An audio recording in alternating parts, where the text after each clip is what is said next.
Good morning, good afternoon, good evening. Whenever you see this live, this you got Ray coming to you live all the way from here. Where's here? Right, chill. Welcome to Ray's Corner Live. And I did a live this morning on my StreamYard, and man, my connection was just all jacked up. So I deleted that thing, but I definitely wanted to get this in because you got understanding masculinity. When we talk about a man's identity, right? But watch this. We'll talk about false masculinity. Yeah. Let me read this to you. Hey, look, it's this book that I'm reading. It's called The True Measure of a Man.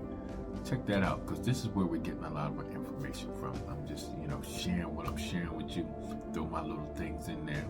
Because there's a crisis for men right now. There is really a crisis where our roles, and keep saying that our roles are being identified by the world system.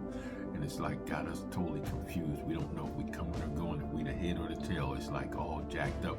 And we keep talking about, see everybody teaching about masculinity. And it's true, but are we teaching right? I'm not saying I'm teaching right. I'm not saying I'm teaching wrong. But there is a thing of false masculinity. So let's get right with it, right? I'll read this to you. Read it to you two different ways. Men so often define themselves by what they do, who they know, or what they own. And when they do so, they unwittingly set themselves up for great confusion and failure in their personal lives. Now, I'm going to say that again. We, men, often define ourselves by what we do, by who we know, and what we own. And when we do that, we unwittingly set ourselves up for great confusion and failure in our personal lives. Everything is attached to who I am. Everything is attached to what I have. I put out a statement the other day on my Facebook page. We're more important with material things than with our character.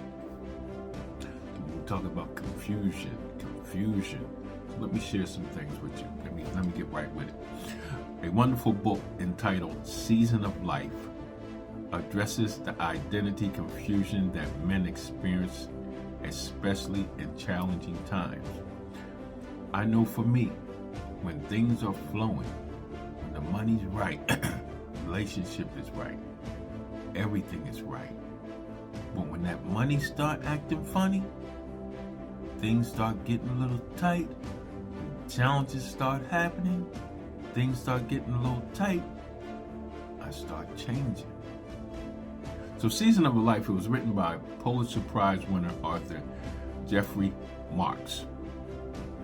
It follows the lives of two men who coach high school football. They have what some may consider a highly unusual, if not unique, approach to coaching. Neither one of these men is driven by the interest of winning. You got to understand, when we're coaching men, we are all into winning. We're going to teach these young guys. We're going to coach whoever we coach it. No, it's about winning. Winning is the only thing. These guys' approach was different, totally different. Neither one of these was driven by the interest of winning. Rather,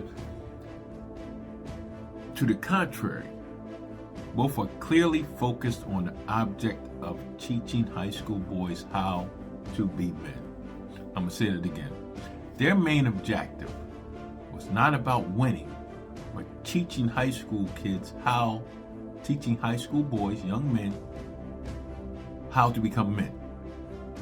And in that process, they kept winning championships.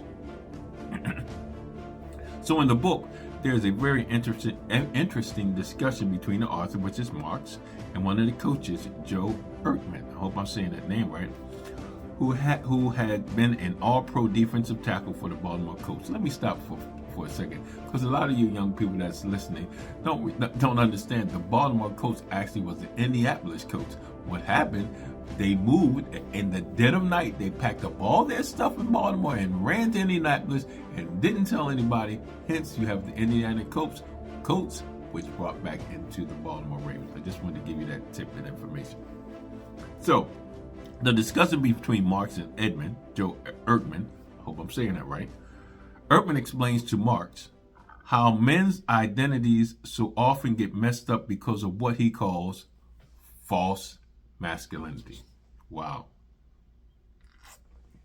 Let's see what he got to say about that. Ehrman says that as young boys grow up, they are constantly told to act like men. Sounds familiar. Growing up in a household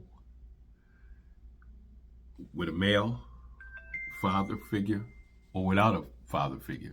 Grow up in a household with just a female. She says at the age of 9 or 10, you're the man of the house. Father tells you, man, you need to start manning up, acting like a man.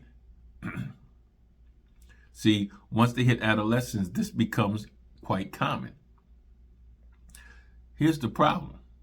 The problem is that most fathers never give their sons any definition of manhood. How do you define manhood? We said it before, define on who we know, what we know, how much we have. A true definition of manhood. Ehrman says that as parents, we become a big part of the problem when we demand our sons to become men when our boys have no concept of what that means. I didn't have a clue what it meant to be a man at the age of 9, 10, 11. I remember my uncle telling me a real man don't use umbrellas. Back in the day, you just have your raincoat, right? So I can remember even going to school with just my hat on, my leather, getting soaking wet. Well, at some point after I got sick, I started using an umbrella.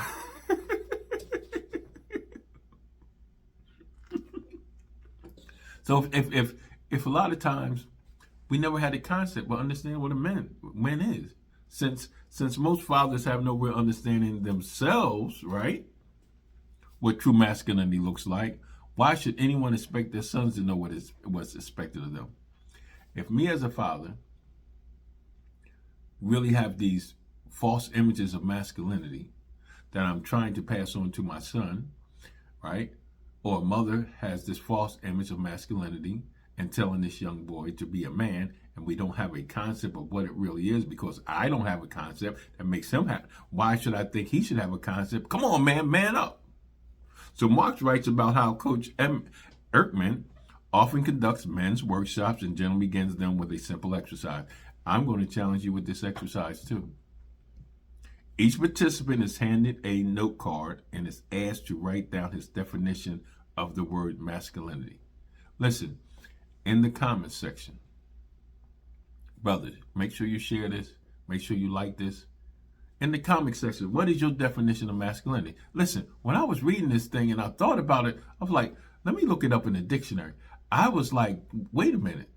What really is masculinity? And what he found out, he was dumbfounded that most of the people in the audience, most of his participants, had no idea what it was, and a lot of them just left a blank card. I'm guilty, because I didn't have a clue. Not at all. Only what I thought my perception what it's supposed to be. In other words, many men who may consider themselves to be real men are in fact just coolies. I'm talking about myself. I'm talking about when I was 20, 30, 40 years old, I was clueless. I'm a whole lot better now at 65. And we're going to keep sharing some things. We're going to talk about some things. We're going to change this perception of things. We're going to understand that these roles that society says we're supposed to be masculine as men aren't really what it's supposed to be. It's based on the purpose and plan that God has for our life. Inside that purpose is that's how we define our roles, based on the purpose that God has for our life. This is why Ehrman believes that if young men are not taught about true masculinity at home, their lives will be shaped by the culture and the messages they received on masculinity and manhood. I grew up in the projects. My idea of masculinity was based on what my old head said and did. I was shaped by my culture. I was shaped by the influences that I were around. I was shaped by the tradition of what men are supposed to be based on how we grew up in the projects. That's what I thought my masculinity was.